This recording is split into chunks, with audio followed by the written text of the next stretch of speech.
오늘 말씀의 에스더 6장 13절에서 22절입니다. 사람은 이기적이라 자신의 유익을 구하는 삶을 살기가 쉽습니다.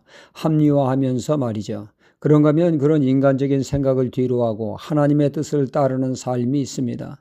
이 땅에서 하나님의 뜻을 따라 산다는 것은 결코 쉬운 일이 아니죠. 보통 각오가 아니면 실천하기 어렵습니다. 때로는 자신의 유익을 포기해야 하기 때문에 어렵습니다. 다윗을 살펴보면 다윗이 나라에 충성을 했지만 사울왕은 오히려 다윗을 죽이려 들려고 안달이 났습니다. 다윗을 잡아 죽이기 위해 혈안이 되었죠. 그러나 상황이 오히려 다윗이 사울왕을 죽일 수 있는 기회가 주어졌습니다. 한 번은 다윗을 잡으러 온 사울왕이 용변이 마려워 급히 굴 앞에서 용변을 보게 되었는데 그때 마침 다윗과 그와 부하들이 그 굴 안에 숨어 있었습니다. 부하들은 말합니다. 사울왕이 무방비 상태로 있으니 그 등짝에 칼을 꽂으면 이 지긋지긋한 도망자의 삶에서 벗어날 수 있다고 말이죠.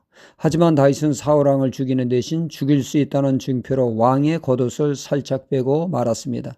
그렇게 한 것은 잘났던 못났던 왕은 하나님이 기름 부어 세우신 왕으로 왕을 해하는 것을 하나님이 결코 기뻐하지 않으신다고 그는 생각했기 때문에 그렇습니다.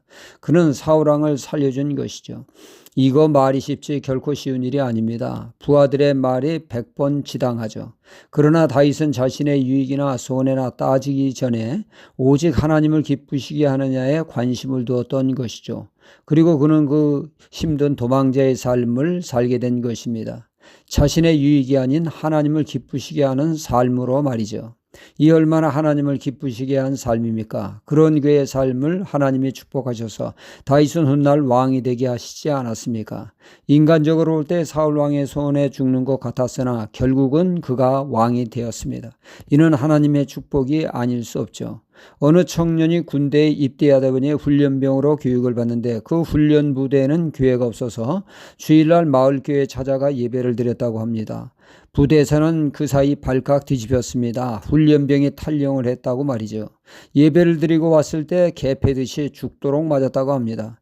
그런데 그 많은 매를 맞음에도 불구하고 마음속에서 샘솟는 기쁨이 있었다고 하죠. 매 맞는 것이 전혀 고통으로 느끼지 않으리만치 큰 기쁨이었다는 것입니다. 훗날 장로님이 된 이분이 그렇게 말을 합니다. 평생 살면서 그런 기쁨을 그때 느껴본 적은 없었다고 말이죠. 하나님을 기쁘시게 하는 자에게 하나님은 넘치는 기쁨을 주시는 분입니다. 오늘 말씀은 성전 군사 재개의 완공을 이루는 말씀입니다. 하나님이 하신 일에 모든 것이 다 일사천리로 되는 것만은 아닙니다. 다양한 어려움이 존재하게 되죠. 어느 개척교회가 지하에서 시작하여 제법 교회가 부흥되어 교회를 건축하게 되었습니다. 마침 교인 중 의사 집사님의 땅을 내어주어 교회를 세웠죠.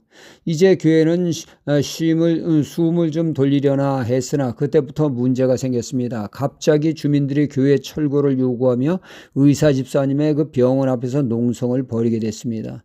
땅 주인이 나서서 교회를 철거하라고는 압박을 가한 것이죠. 병원 문을 닫을 정도로 거세게 그렇게 농성을 피다 보니 의사 집사님이 이를 수용하게 되었고 교회는 철거되게 되었습니다. 교인들은 뿔뿔이 흩어지게 되고 오직 학생 둘만 남게 되었다고 합니다. 목사님은 교회 문을 닫고 싶었으나 주일이면 어김없이 두 학생이 찾아와 예배를 드리므로 단칸방에서 드리게 되었고 교회는 차츰차츰 회복되어 다시 교회를 건축하게 되었다는 얘기입니다. 어린 학생들을 통하여 교회를 다시 세운 것이죠. 이렇듯 성전 건축에는 우여곡절이 많습니다. 수르바벨 성전 또한 그렇습니다. 방해 세력으로 어려움이 많았지만 학계 선지자 스게라 선지자의 전하는 하나님의 말씀에 순종하여 성전을 지을 때 하나님이 함께 하심으로 완공하게 되었고 절기를 지키기까지 되었습니다. 그런 그들에게 넘치는 기쁨이 있었다고 말씀하고 있습니다.